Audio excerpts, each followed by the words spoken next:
Speed up. You can do it. Speed up. Speed up, Marina. Speed.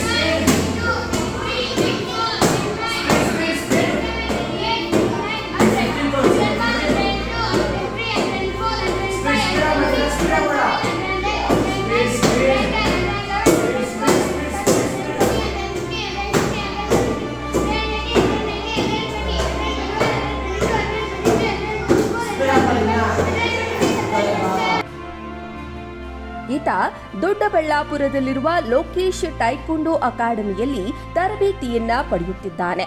ಇಷ್ಟು ಸಣ್ಣ ವಯಸ್ಸಿಗೆ ಆತ ಮಾಡಿದ ಸಾಧನೆ ಅಪಾರ. ಹಾಗೇನೆ ಈ ಪ್ರತಿಭೆಯನ್ನ ಹೊರತಂದ ಗುರುಗಳ ಮಾರ್ಗದರ್ಶನಕ್ಕೂ ಒಂದು ಮೆಚ್ಚುಗೆ ಇರಲೇಬೇಕು. ಇನ್ನು ಹೆಚ್ಚು ಹೆಚ್ಚು ಮಕ್ಕಳು ದೇಶಕ್ಕೆ ಹೆಮ್ಮೆ ತರುವ ಅಸಾಧಾರಣ ಪ್ರತಿಭೆಗಳಾಗಿ ಬೆಳೆಯಲಿ ಅನ್ನೋದೇ ನಮ್ಮ ಆಶಯ.